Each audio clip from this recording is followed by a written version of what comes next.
Hello everyone, this is Laco S, and welcome to DCS World. This is going to be the Mirage 2000C video covering the cockpit, giving you a cockpit overview of the aircraft. That way, we can give you a bit of familiarization with the cockpit and its layout. So we're going to go ahead and remove the pilot body by right shift and P, moves the cockpit body. So that way we can go over the cockpit and all the controls in the cockpit. Starting with we're going to work our way from left to right. Starting over here, this is the, I'm going to go over also controls and stuff that are important, like things like this FCS switch, channel FB, 5x-wire channel 5 switch cover. This is something that you pretty much never touch. I'm going to probably also pass over some of those. I might point them out, but there's a lot of these things where sometimes you're just never going to touch. Just because even if there was a quote-unquote emergency, most of the times at DCS when there is an emergency and you might be able to use that switch in real life, DCS systems, your entire aircraft might be shot and you're just going to die anyway, so. FCS switch, this is a switch covering the flight control system. Just ignore it. It won't ever be used. And here, this little panel here, however, is very much used for startups. Not only is it used for startup, but every time you land, you have to run these two tests. There are also lights here for the electric and hydraulic failures, and this is the autopilot. This is the autopilot and flight control system test panel. So this is the autopilot test switch, and this is the fly-by-wire test switch. The autopilot switch, it just requires electrical power in order to be able to run. The hydraulic switch, during the startup process, you will wipe the control panels. You will wipe the controls to get the hydraulic fluid flowing a little easier, and then you run the hydraulic test. You have to run both tests in order for the system to fully register that the system is working. In a scramble situation, if you forget to run the test, nothing bad happens. It's just something that's implemented in game, because if you don't run the test, a warning panel over here, the light on the warning panel called decoil will pop up, and that's just yelling at you that you didn't run the electrical, the electric and hydraulic test, or otherwise, aka the autopilot test and the flight control test. Up here, we have various switches for controlling the engine and fuel in emergencies. You can have a switch to do the if you need to turn off the afterburner in emergency, you have this switch here. It's not really used. Never really a situation where that became a problem. You have the secondary oil control cover and engine emergency control cover. Again, this never really comes into play too often. If you need to dump fuel, you can go ahead and do that through here. Again, you really don't have to really do that too often. If you just put the Mirage in afterburner, you'll be fine.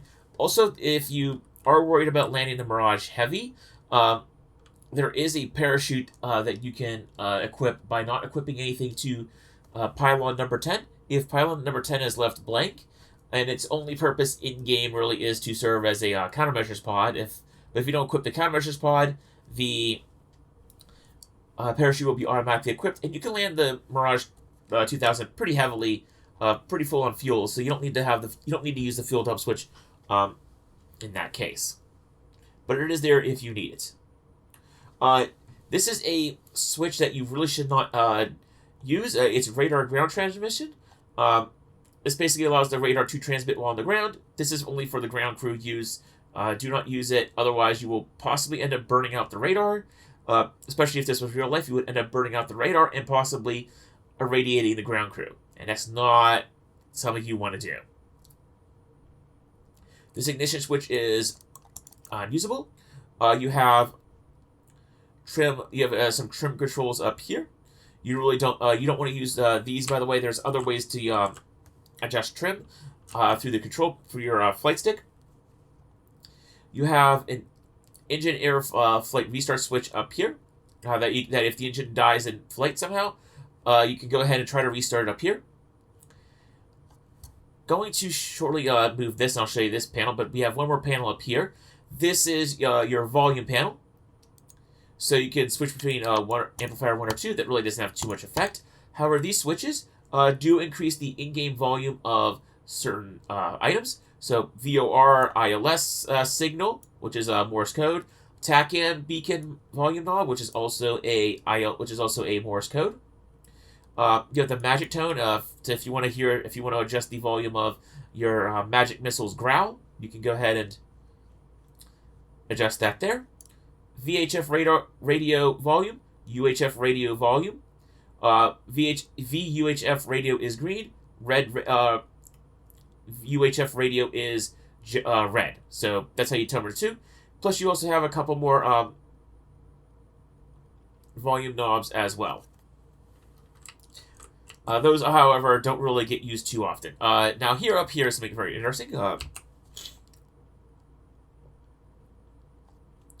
You also have your oxygen panels stuff up here. You don't really touch this in the Mirage. The Mirage's oxygen is already preset for you, so you don't have to worry about that too much. Before we get access to this radar panel here, because this is all your radar controls up here for actually doing the majority of your radar work, there is a button here, the unlock the cuddle throttle off, which we will use because the throttle is right here. And as you've noticed, the throttle, actually, once you move that throttle past and out of this position, just by advancing your throttle, you cannot push it all the way back into the cutoff detent unless you push this button.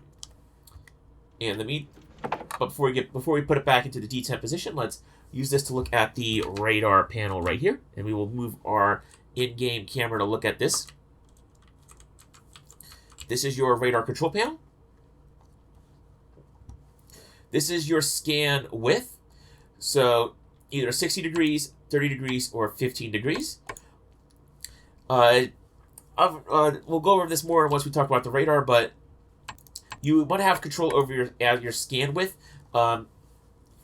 basically to increase the refresh rate so that you're not wasting a whole lot of time waiting for a second scan hit on a target. If you know where the target is or what target you need to really start looking at, you can start narrowing down the scan rate, width or azimuth to down to like either 30 or 15 degrees in order to get more radar energy and passes and faster passes over target.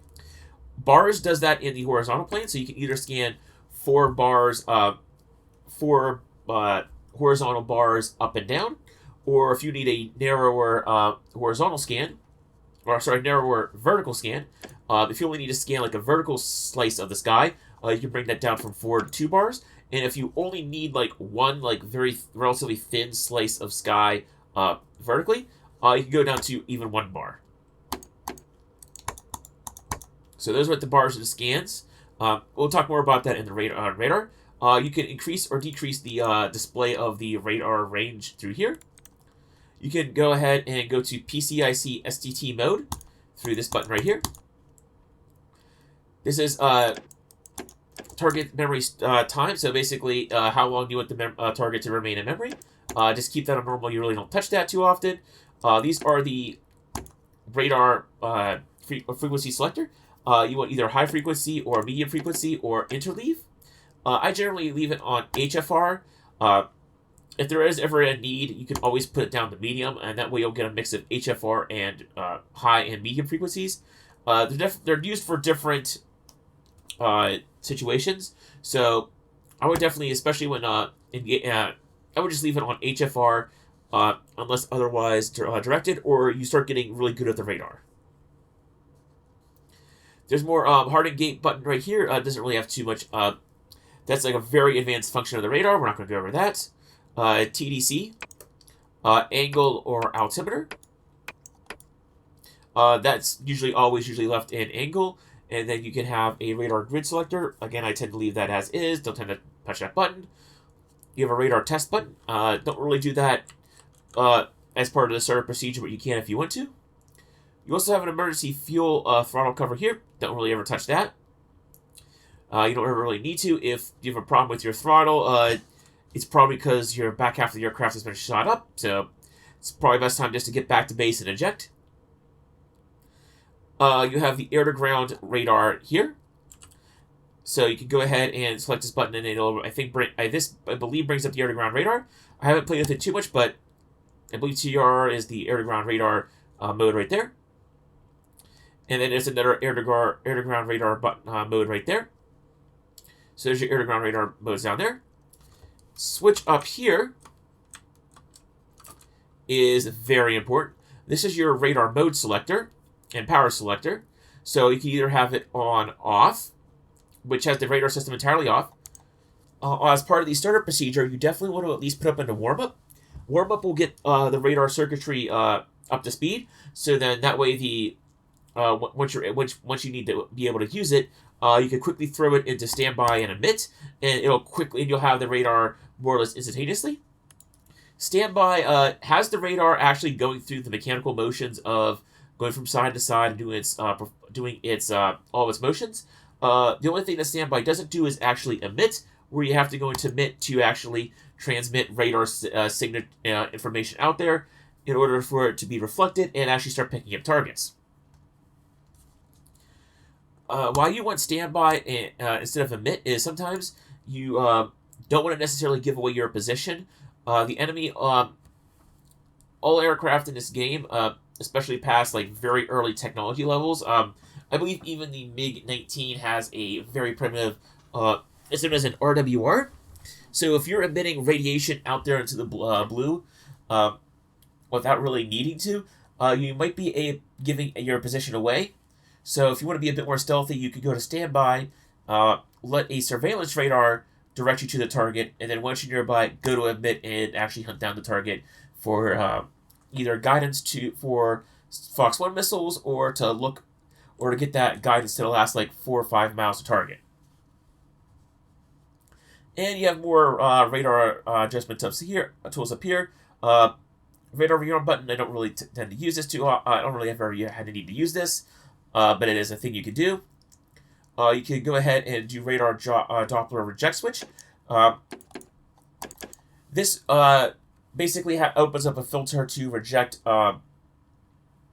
noise from the radar. However, you might end up rejecting too much quote-unquote noise, and that noise was actually an aircraft notching you. So be careful when using the switch. I just leave it on AUT for auto. And you have other radar functions here. You can change the radar channel A and B.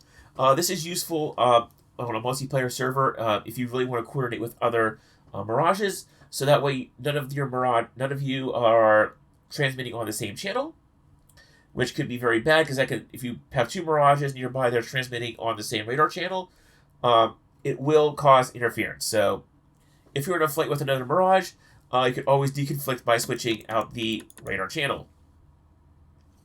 There is also an option in the special menu to automatically randomize this, so that way you don't have to worry about this for online server use.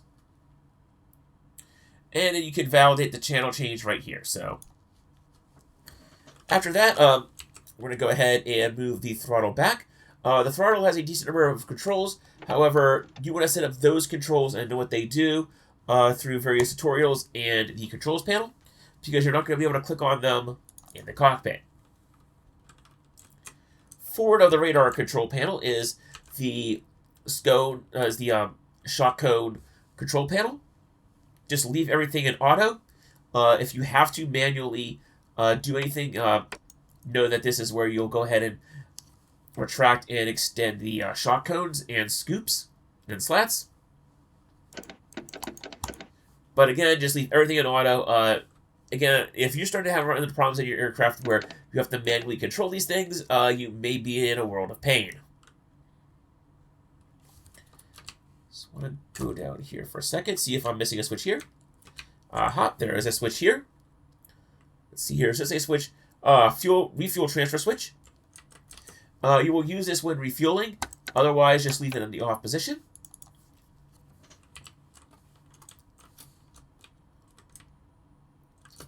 Going a little bit further forward again. You have the anti-skid brakes here, switch here. Just leave it in the closed position. Don't touch it. It's functional as is.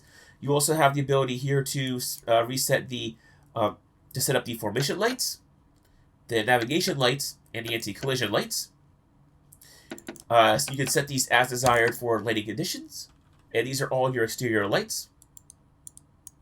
I believe refuel light has to be set up in the... You have to bind this as a separate control.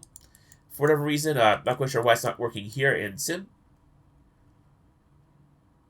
You have the recorder. You have the recording switch for the HUD video. I don't believe this is functional in-game, other than the fact that you can just do things to make it look fun. I do believe track files eventually and recording will become a thing. I just don't think... I'm pretty certain it's not functional as of now. Your taxi lights for your landing gears are controlled through here. So you have off, taxi, or landing. The police lights... the police light switch is a very interesting function of the Mirage. I believe both the F1 and the 2000C have what are known as police lights, and if you power this on, a set of lights, yep, right there, on the upper,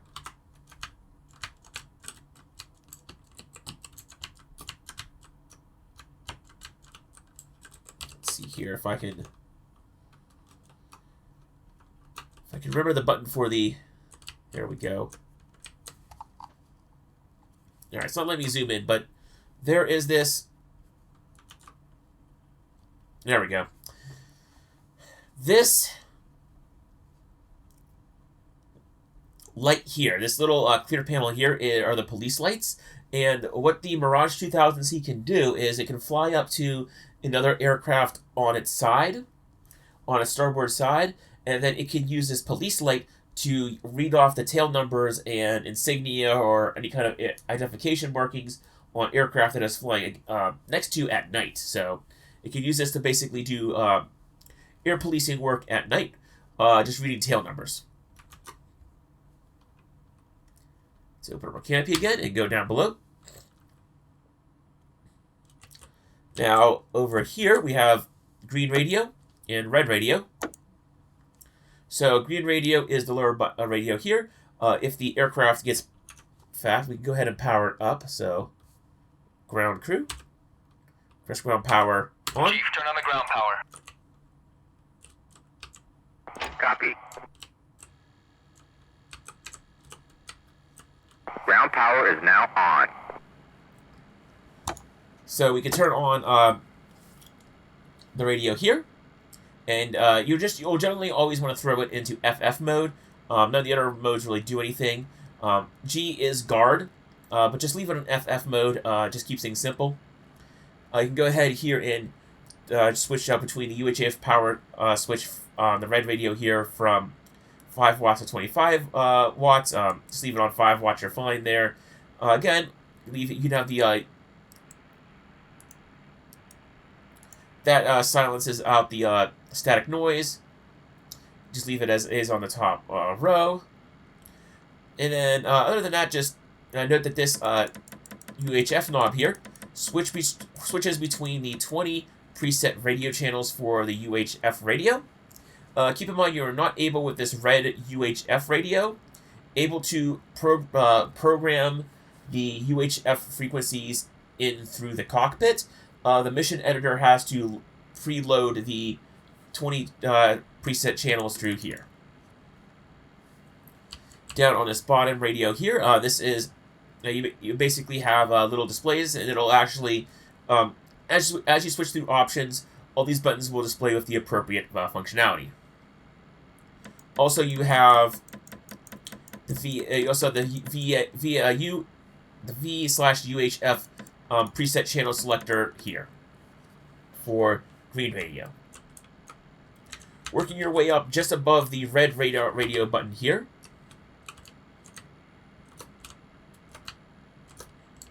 you have some of the more important panels in the game, or the Mirage 2000C. You have these flight control indicators here. So as I pull back on the so I don't believe with the hydraulics in their current state, with the engine not running, I don't think that the aircraft will register change states in either rolling or either pitch and roll. But yaw control is measured actually between the two rudder pedals. So as you can see, I'm moving the rudder pedals as is, and it's going from left to right. Whenever you get the engine systems online, you'll be able to see your input controls adjust here as you move around your flight stick. You could rearm the FCS if the fly-by-wire system starts acting up. You can actually reset it here. This is not part of the normal startup procedure, so you don't hit it unless you have to. You can, however, set the fly-by-wire mode G-switch here, so you can either set it to air-to-ground or air-to-air, as depending on your needs.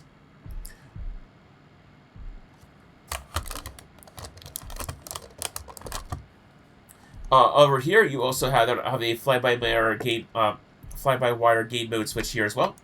I generally tend to leave that in the normal position. There's nothing really, just leave it in the normal position unless procedures tell you otherwise too.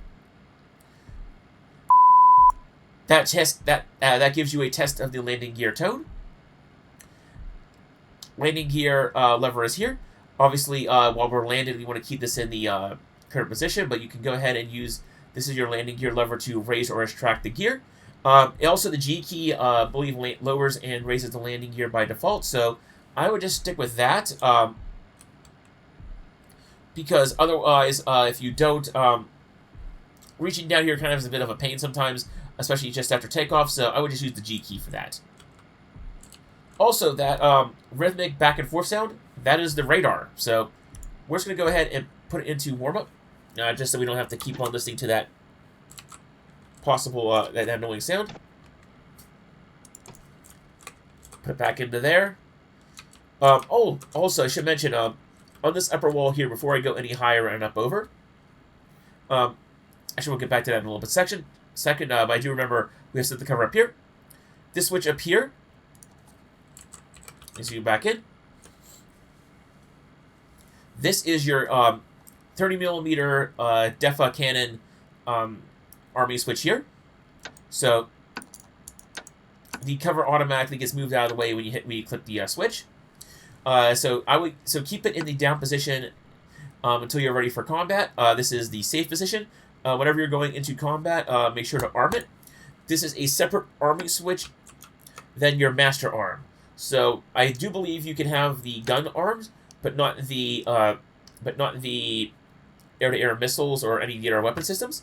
I do believe these are independent arming systems.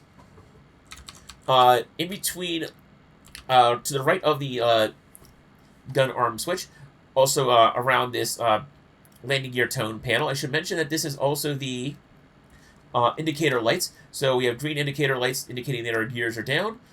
These will also bring out various messages with speed brakes, with air brakes, and wheel brakes, parking brake, and the like. So this is an indicator panel for all that. Up here is the emergency jettison switch. If you need to jettison ordnance in an emergency, you can hit that. If you need to extend your landing gear in an emergency, like if you lose hydraulic power right before you land, you can hit that. You can pull that handle, and your gear will form an emergency drop. If you need to blow your canopy in an emergency, you can hit that button and it'll blow your canopy off. Drag chute up here for landing. You will want to hit the drag chute lever back once to deploy the drag chute, and then whenever you're ready to, whenever you come to a stop or a near stop and you're ready to taxi off the runway, you push it back forward and it'll cut the drag chute. So this isn't an awkward spot because this is going to be your normal view, flying around up like this. And you're probably very focused on landing and keeping the aircraft stable while landing. The P key triggers the parachute by default, so you don't have to worry about looking down and off to the side and hitting this white handle. Going back down a little bit over here, we have an internal clock. There is a stop, start, and reset and wind switch right here, and you can adjust the clock here with this little knob. And the I believe the clock comes in and out, but just want to see.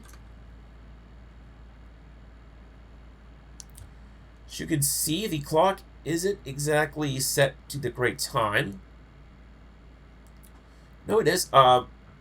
So I do believe the clock's hours are set to the to I believe maybe French time, but this is indeed the right minute hand side. So if you want to, you can go ahead and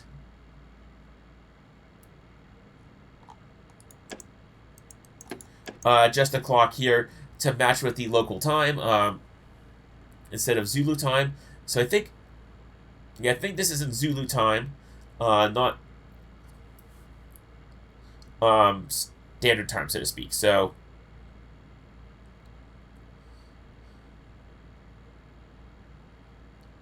let's see here. Yeah, because this is reading 2:41, and it is almost 6:41. So I'm thinking this is I think this clock reads as standard in Zulu time. So keep that in mind. Otherwise, coming up here, we're going to cover this next, and then we're going to go back down. These two switches are your waypoint increment switches. So you can increment to the next waypoint here, or you can increment to a previous waypoint here. Down here, this is the armament panel here. This is your general master arm switch. And you have different PCA buttons that will switch between your different modes. So when you power up, go into master arm, go into combat, you'll have your different different options listed here, and you hit the buttons and you'll be able to toggle through the menus. If you need to do selective jettison, you pop off this cover and you push that switch over, and you can do selective jettison. The button below here by itself is the gun mode button, and this is how you select the air-to-ground guns for strafing. Let's see. We're going to go up here, up and then down, across the HUD. Up here we have your primary flight controls, or your primary flight instruments. You have a backup ADI here. Pull the knob out with right mouse button. Use the mouse button wheel to set the backup ADI. You can release it and it'll work once you apply power to it. You have a barometric altimeter here. In fact, we go ahead and we can set it right there. We have a speedometer here in knots. We then have, going up here, we have a altitude selector, and this altitude selector in hundreds, tens of thousands, and 100 feet are for the autopilots for the selected altitude that you want to put your aircraft at. I will cover this in the autopilot tutorial. This is your vertical velocity indicator here. This right here is your main ADI right here. And you have a little bit of a backlight switch if you need it. But this is your main ADI right here. Up above right here. This is I believe this is your AOA indexer right here. And next to the AOA indexer on the bottom half side, that's your frequency repeater. If you're using realistic frequency repeater mode, this frequency right here would blank out because this is your red. This is going to be your red radio frequency repeater up here. So keep that in mind that this is the quote unquote fake frequency repeater, just because it doesn't have the. Because this isn't all blanked out. So as you can see, I'm adjusting the red UHF radio here, and it's cycling through the various frequencies on that repeater. Next to above that is the audio warning. Is the basically the master caution reset light. And if you have to acknowledge a master a caution or a warning, hit that button and it'll silence the audio warning. You have your autopilot selections up here to put things in between the autopilot master mode, altitude hold, selected altitude hold, non-functional, and a approach hold button for landing. Also up here, we have you can mount or unmount the night vision goggles. So that's for back here. So you can stow or unstow the NVGs. So we're going to show this off. Let me show it off right now. So while you're in the cockpit, You can have an optional NVG bag equipped, either as standard, or you can request a ground crew to give you some. And the NVG and night vision goggle bag will show up here. You click here, and a pair of night vision goggles will be mounted on this little bracket here. So that way, if you need quick access to your night vision goggles, you can click on that, and then it'll mount the night vision goggles on your head. And then you can click on it again, and it'll dismount the night vision goggles on your head and put it right there. So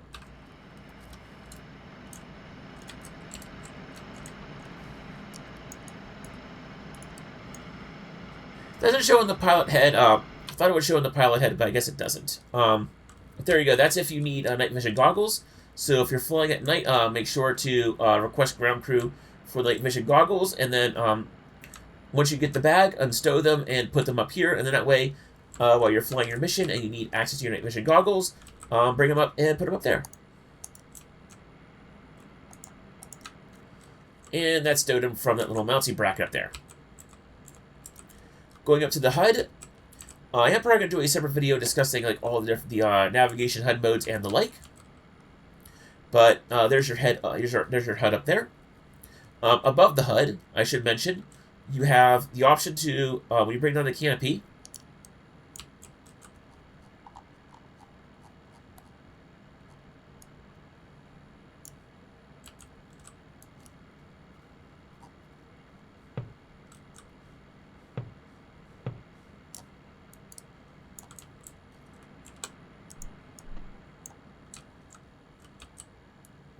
There we go. For whatever reason, I had to move the canopy handle back a bit. Let's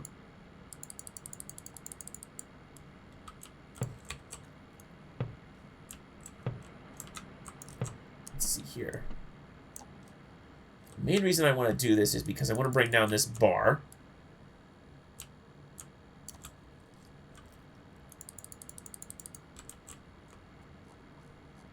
There we go. I can do this. The mouse wheel, just keep on bringing it down. Keep on bringing it down.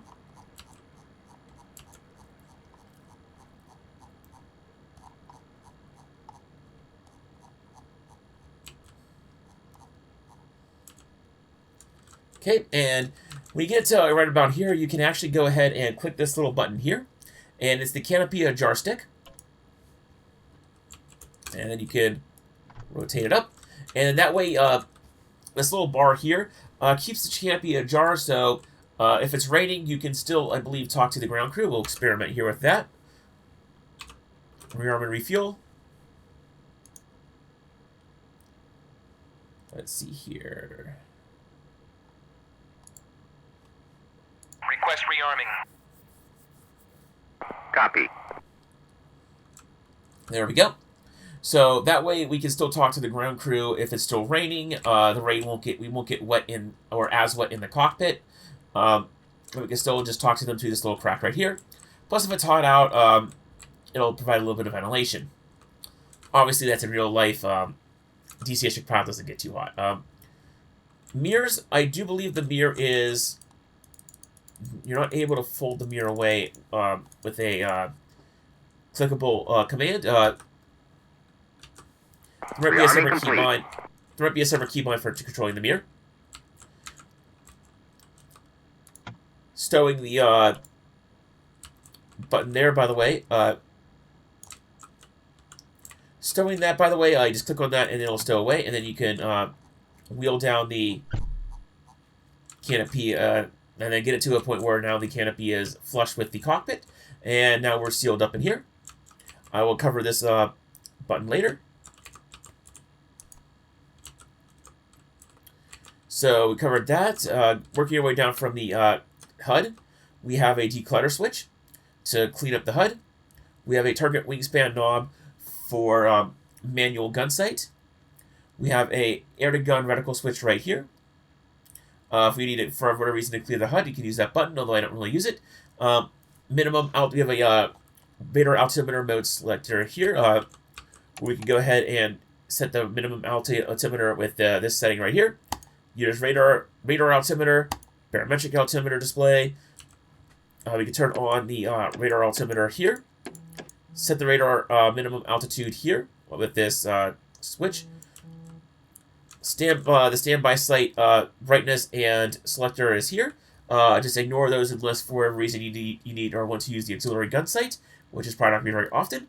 To turn on the HUD, switch this on to with a right click, and that'll bring up the HUD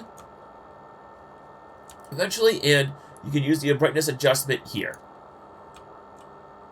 I do believe more of the ship's systems have to be, more of the aircraft systems have to be online before the HUD pops up. Coming down, we have the VTB display. You have various buttons and switches for VTB controls over here. The most important one is the power switch here. Turn it on, and it will turn on the radar display here. And again, you have different settings for everything around it, all around it. I do believe these are photoresistors here, and those photoresistors probably just maybe some automatic brightness control, but I don't believe that's a thing in the game. You can set up manual brightness control with these switches here for various aspects of the radar. To hide the control stick, I believe it's, let's see here, I think it's left shift and L or K. I forget, but we can just go ahead and just move the stick out of the way this way, and this will actually get us a view of the IFF panel down below.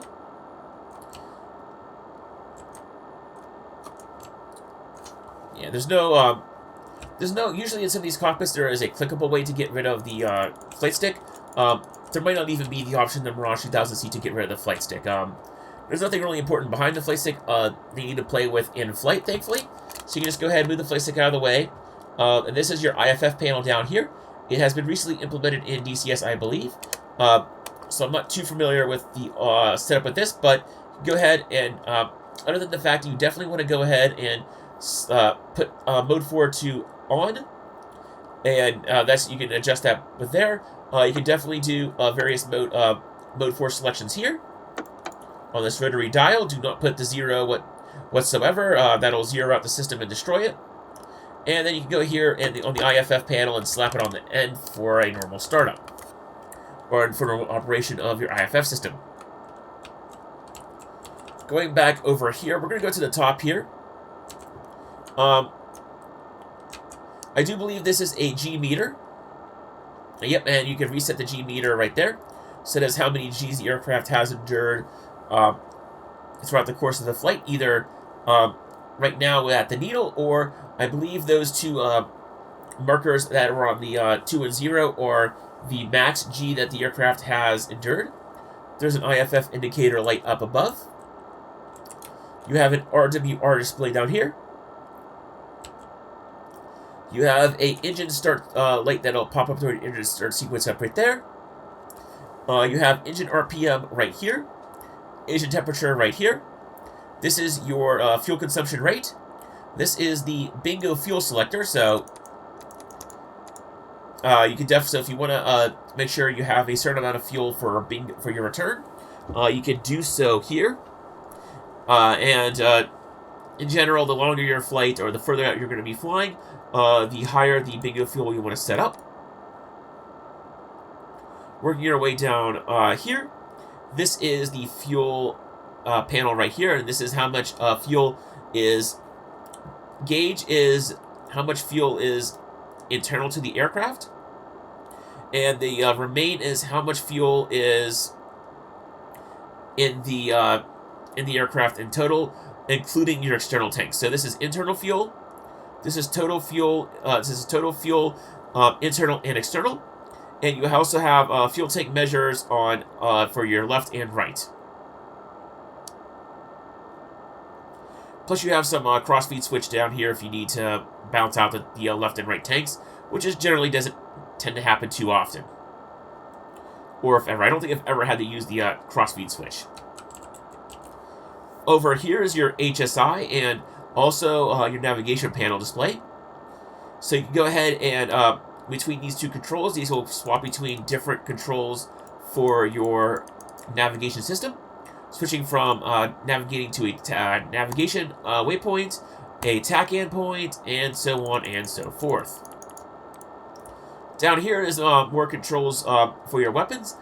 Mainly these are used as think of this as an auxiliary weapon control panel. You have the ability to select left or right missile, or automatic in the middle, just even automatic. You can have your S-35, S-530s on standby up here. Automatic and manual up here. You can have magic standby switch here. You can turn the magics on to standby. Test all the different weapon control switches and displays. Make sure everything is lighting up. PRES, in fact, aha, that's cool.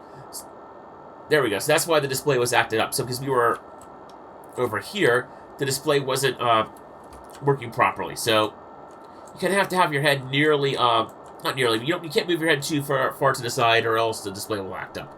That's actually pretty cool.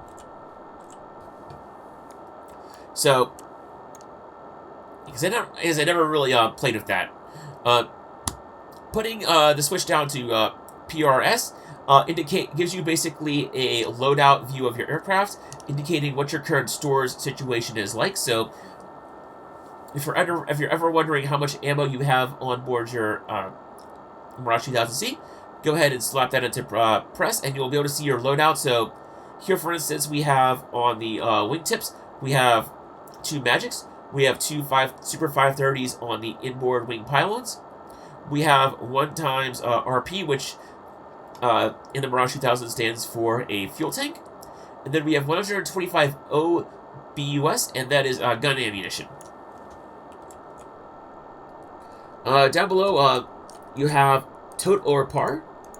And this basically switches between your 2 firing modes in the for the Mirage 2000C. Either everything or a burst fire. Bomb release quantity, bomb release distance for spacing, and most importantly, your bomb fusing.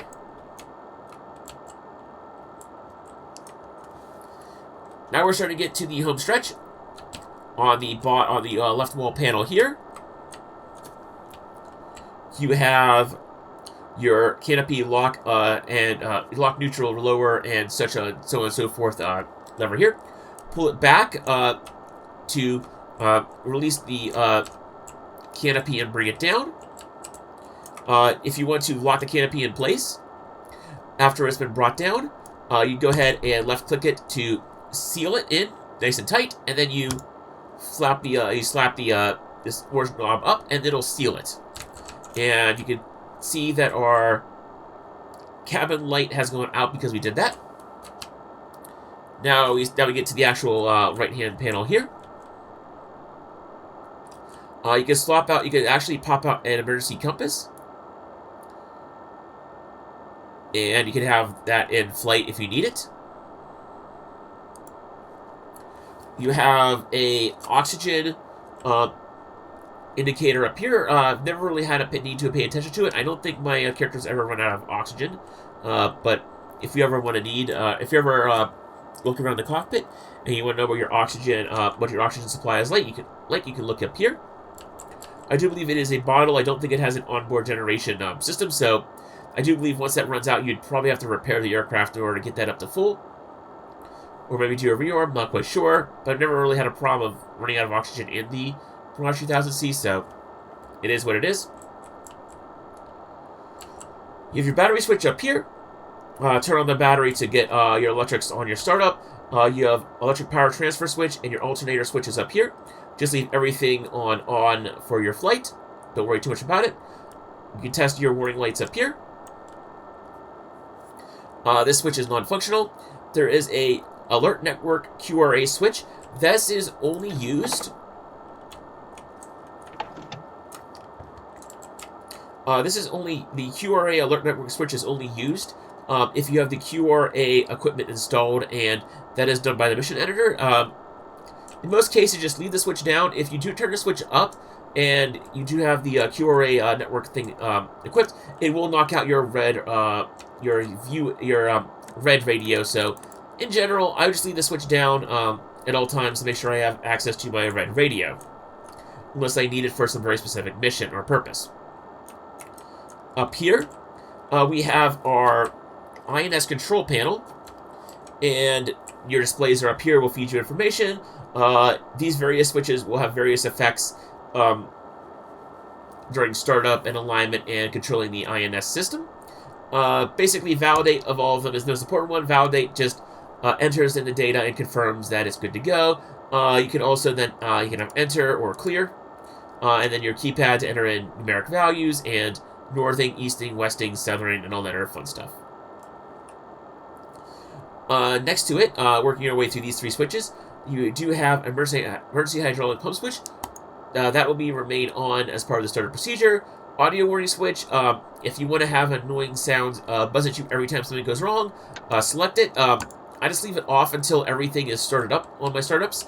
So, and then once the startup is complete, then I turn it on. Pitot heat. Turn it on and leave it on. That way, pitot heat is automatic in this aircraft, so you don't have to worry about burning out the pitot tube. IFF panel is down here. Always leave that on sec. And this will basically interrogate your IFF. This will basically set up your interrogation for your IFF. Your ECM and countermeasure panel is right here. Basically, once you hit standby, this basically is on standby. This turns it on. That turns it on all the time. Or basically, that activates the jammer and leaves the jammer on at all time. Just set it to the middle switch, where everything is ready to go and active, but the jammer is set up on a trigger. The countermeasures are here. You can select your countermeasure program here. I believe A is off,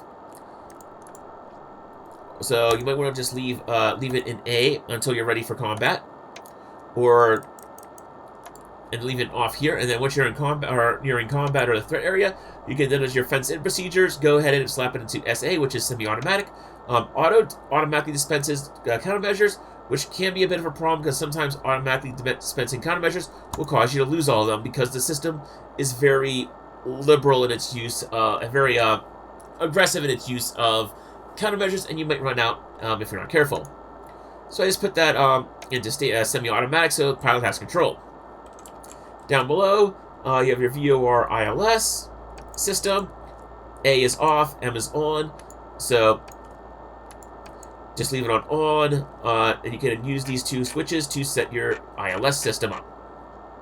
TACAN is next to it. Again, use these two little rotary dials to tune in the station. And then you can also click the base of the station to swap between the different modes. This little fold-out thing is, I guess, a notepad. It's not implemented in game. This is where the TAF, the GCI link, would be located. I have elected not to install it in here. It's a very unique and kind of a one-off system that wasn't really installed on most Mirages. So I will be going over that in a separate video. And in fact, in most cases, you will probably not see this panel ever used. Again, if I do a video on the TAF GCI link, I will go over the full panel then and there. Backup heading, you just want to leave this. You just want to slap this switch at least into the middle position, and then put it back on where you're ready to use the aircraft. Generally, you can always just slap it either on the center or on position, and that'll get that working. This is your INS mode computer back here as well for more. This sets up more of the controls for the INS computer. While this is up here is used for displaying coordinates and entering in coordinates and the like up here, this sets the mode of the INS. So really the main two things to note are N is your normal display and STS is your status display. You mainly want to stick to just these two displays. Over here is the mode selector. So you go to off, standby, cal, just calibrates it, I believe, but it's not really, calibration and tests are not really used in the sim. You can do a full alignment, or you can do a quick alignment with ALN. otherwise known as an ACLS alignment. You can do a STH, which is a standard alignment. And then you can do navigation, which actually then turns on the system for regular navigation. So you definitely need to align the aircraft. So once you align the aircraft either through a quick alignment or a standard alignment, you then go ahead into navigation and you're ready to fly the aircraft. So that generally stays on navigation once you're done with startup. This MIP data cartridge. If you create data cartridges in the mission editor, you could insert them in here, and then you can load in the data cartridge through that slot. You have your temperature control back here. It really has no effect in game, if you other than roleplay reasons, and if you feel like it. This is your internal switch, your internal lighting switches back here. Whether or not you want to go for your night vision goggles. If you want to set up the lights inside the cockpit for night vision goggles, you can go ahead and slap it in there. Otherwise, leave it an N.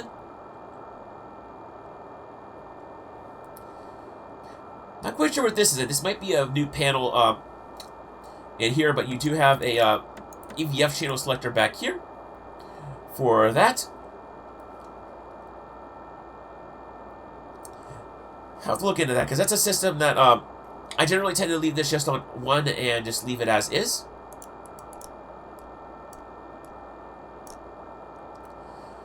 Back behind this, we have our white floodlight knobs.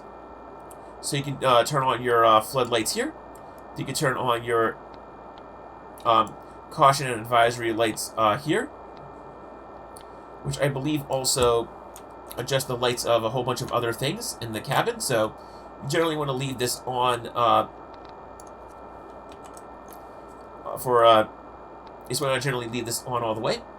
If you need to have more backlighting for all your stuff, you can turn on these floodlights or the bottom panel. The red is backlighting for instrumentations are the top center knob, and the same applies up there. And then back behind here, we have our last two panels. We have our fuel pumps. So those are your left and right fuel pumps, and your starter pump switch there. And you have your fuel cutoff switch right here. Part of your startup procedure and just in general flight purposes, you want to keep that in the on position. And then you also have your igniter switches to switch for your igniters. This really has no effect in DCS. Any igniters will work. And then last but not least, we have the engine start switch cover back here. This basically is a spring-loaded switch. You pop it up, and that's your engine start switch button right there. Let's see here. Oh, one last other switch. Some other minor switches here about now. This switch adjusts your seat height, so that way you don't have to adjust your view. So that way your view gets recentered. So if you want to sit lower or higher in the Mirage cockpit by default, you can switch that button right there, which will be useful for VR users and the like. As well as landing, you can definitely use this switch to sit higher up while landing, so you get a better view of the runway in certain situations. And then you can sink back down for normal flight. And last but not least, like I mentioned before, if you have NVGs, they will get a little bag will appear here, and you can stow and unstow the NVGs from this bag, and the parking brake. So pulling the parking brake up sets the parking brake for the aircraft, and you press it down, and the parking brake then is set, is released. These fuses, by the way, there are fuses in real life, but otherwise they are just not in use in the game. So that is it. That is the full tour of the DCS Mirage 2000C cockpit. I did want to at least give a little bit of an explanation as what the switches do, and a little bit of their functionality and what their normal settings should be. But you're going to have to look, for instance, if you want to know more about how the tachyon actually operates, you're going to have to actually wait for my tachyon video, and so on and so forth for all the other systems. I could literally spend a video this long just going over the INS system and cover only half its features, so keep an eye out for more videos in the future going over the individual systems of the Mirage 2000C, and until then, this has been LockOS. signing out for DCS, and I will see you all in the skies